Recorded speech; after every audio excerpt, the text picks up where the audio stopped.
In Nigeria, a massive financial revolution is happening right now, and it's all centered around something that affects everyone: retirement. We're not just talking about a little savings here and there. We're talking about a force so powerful it could reshape the entire country's economy. So let's dive in. All right, let's kick things off with a number that's, well, it's kind of hard to wrap your head around. 26 trillion naira. As of early 2025, that is the total value of Nigeria's pension funds. To give you some perspective, that's more than half of the entire country's GDP. This isn't just a pile of savings, it's one of the most powerful economic engines in the whole nation. But, a giant number like that, it doesn't really tell the full story, does it? So the real question we have to ask is this: is this massive nest egg actually working for everybody? And what about the tens of millions of people who aren't even covered by it at all? That's what we really need to get into. So how in the world did this fund get so big? Well, it's all thanks to something called the Contributory Pension Scheme, or CPS. This system basically pools the savings of over 10.9 million workers from both the government and private companies. Think of it like a giant nationwide savings plan, and believe me, it is absolutely massive.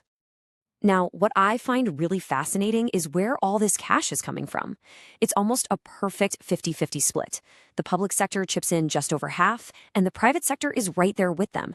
This tells you something really important. This isn't just some government program. It's a genuine partnership that's fueling Nigeria's retirement future. But here's where the picture starts to get a little more complicated.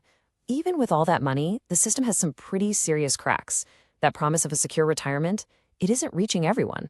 And there are some major hurdles to overcome. So let's break down exactly what's not working. First off, there's a huge gap when it comes to just getting it done. Just look at the state level. Out of Nigeria's 36 states, less than half are actually fully on board with the pension scheme. That means in 19 states, more than half the country, workers are basically being left out in the cold. The system's reach is all over the place. And that brings us to maybe the single biggest challenge of all: the coverage gap. Yeah, those 10.9 million workers inside the system are great, but that's just one side of the coin. On the other side, you've got an estimated 80 million people in the informal sector. We're talking artisans, traders, freelancers, who have zero formal pension protection. None. Okay, but here's where the script flips. Nigeria's National Pension Commission, what everyone calls PenCom, has launched this massive initiative to tackle these problems head on. They're calling it Pension Revolution 2.0, and it's set to be the biggest shakeup the sector has seen in 20 years. And really, when you boil it all down, this whole revolution is about one simple thing: a renewal of trust. The goal is to make the system stronger, to expand its value, and to make it work for all Nigerians, not just some of them. So the big question is, how are they going to pull this off? Well, the plan is built on three really powerful ideas. First up, safeguarding dignity. That means bringing in new benefits like health insurance and a minimum pension guarantee for retirees. Second, expanding access. They're totally redesigning the micro-pension plan to finally bring that huge informal sector in. And third, driving development. They want to start using these massive pension funds to help finance critical national projects. Look, plans are great, but results are what matter, right? So let's look at how this revolution is already starting to deliver. This isn't just talk. We're seeing real, measurable changes happening. And here's the biggest one. For federal government retirees, that long, frustrating, honestly painful era of waiting for your pension payment, it's over, done. PenCom has confirmed that they've cleared the backlogs, and thanks to these reforms, payments are now steady and on time. This is a complete game changer for so many retirees. And PenCom isn't stopping there. They're going after employers who aren't paying their workers' contributions. In just the first quarter of 2025, the Commission recovered over 500% more in unpaid contributions compared to the last quarter. I mean, that's not just a jump, that's a rocket launch in enforcement. And they are not messing around. PenCom has teamed up with the Independent Corrupt Practices Commission, the ICPC, to track down these defaulting employers. This quote right here says it all. If you don't comply, you're going to face serious penalties. The message is crystal clear. You can really see that new muscle in this table. See how things dipped a bit in late 2024? Well, just look at the rebound in the first quarter of 2025. They recovered over 972 million naira in principal contributions. That's the highest of the whole period.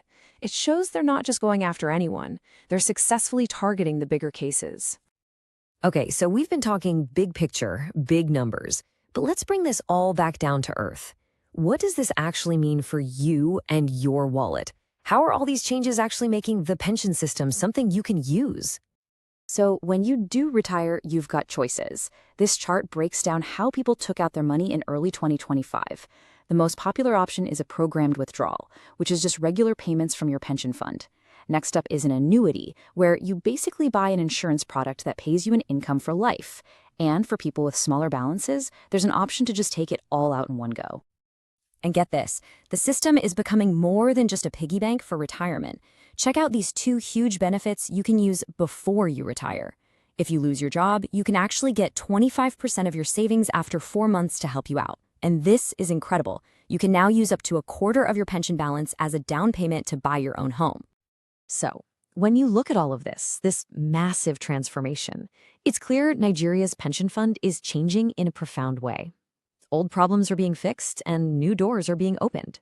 It really leaves you with one big final question to think about. Is this just about making retirement safer? Or are we watching this 26 trillion naira fund become the very key that unlocks Nigeria's entire economic future?